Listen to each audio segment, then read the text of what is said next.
couple years ago, I was with my family, and we were spending some time in this cabin in the woods on the edge of this remote lake. And I mean, we were deep in the middle of nowhere.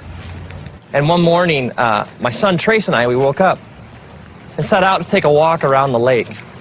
It was one of those mornings, like not a cloud in the sky, and the birds are singing, and my son Trace, he's about a little over a year old at the time. And so he's making all these little chirps and squawks that one-year-old boys make, and I had him in one of those hiking backpacks where he rode back here, so as I walk along, I can hear him making all his noises. And so we head out through the woods to walk around the lake. And it's just one of those, you ever had those moments, like, if you could just freeze them? Just so beautiful.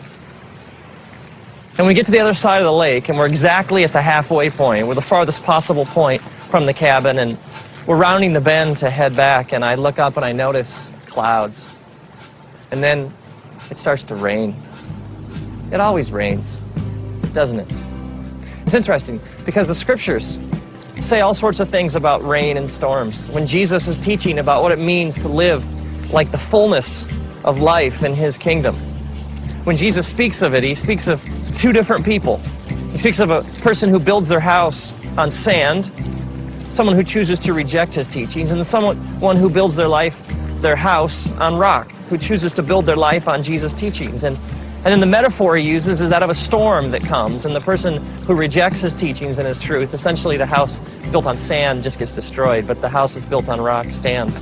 So this idea, Jesus says, when the rains come, it's not like they might, they do. It rains in our lives a lot. At first, there's a drop here and a drop there, and so I put Trace's hood over his head.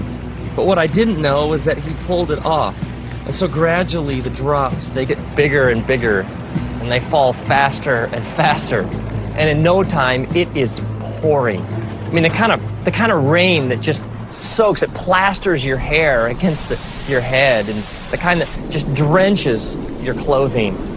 And at first, Trace, the thunder and the lightning, he's okay, but as it picks up and it gets louder and louder, and the wind becomes more intense, and the trees start to shake, Trace becomes more and more agitated. I can feel him, like on my back, and at first he starts to whimper, and then he lets out kind of a little shout here and there, but in no time, Trace is shrieking at the top of his lungs. I mean, the wind is blowing, it's thunder and lightning, and we are just getting plastered with this heavy rain, and the trees are no longer providing any shelter. And Trace, just from like deep in his being, starts to yell and cry so loudly and with such passion and terror in his voice.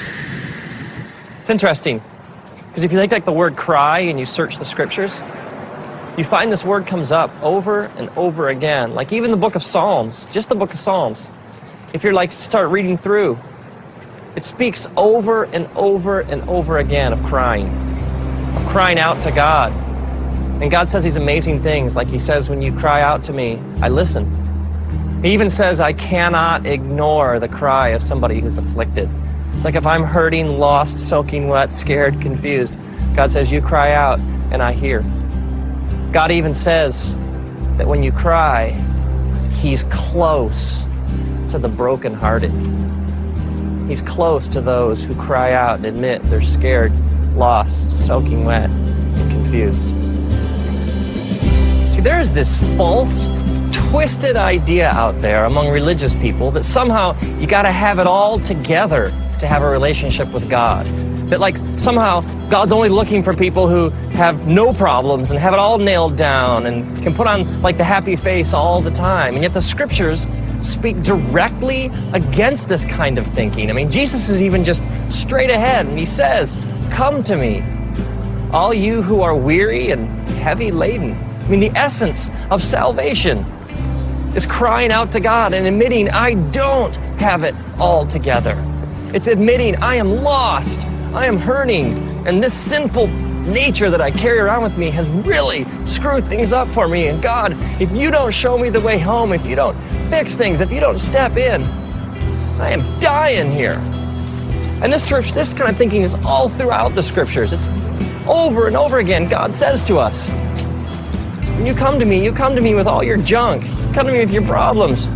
Come to me all screwed up, all messed up. Let me take care of it. Jesus even sets out looking for people. He even says this. He says, I'm not looking for the healthy. I came for the sick. It's interesting if you think about the storm from Trace's perspective. For Trace, the storm is his reality. He sees nothing else. The lightning and the thunder and the trees swaying and the raindrops and the water just dripping off him, it's all he knows. He sees no reality beyond this storm. What Trace doesn't realize is that as his dad, I would do anything to get him home.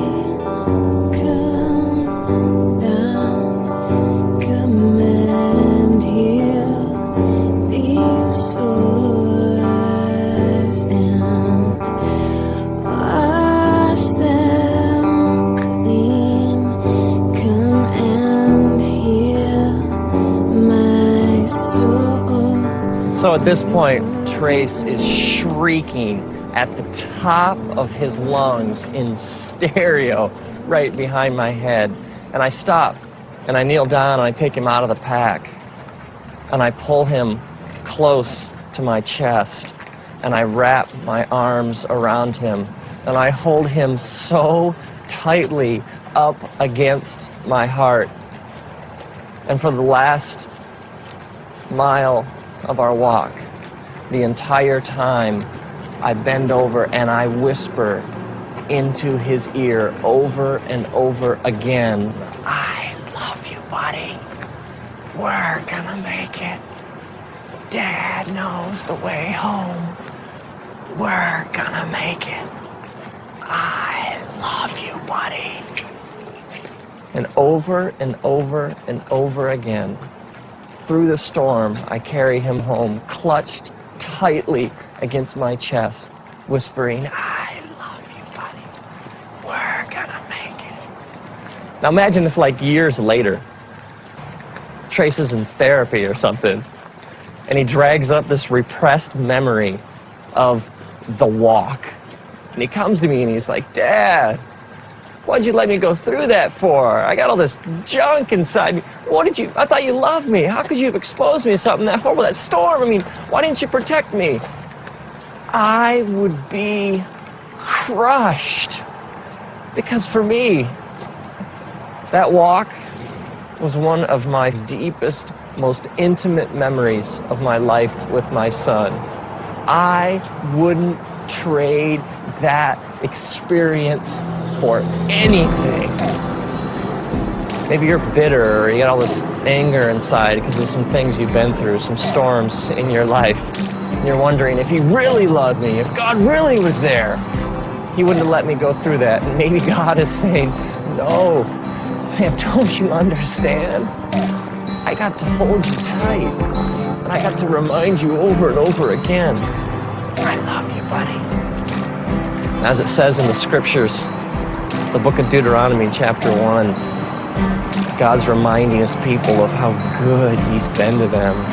He says, remember, I carried you like a father carries a son.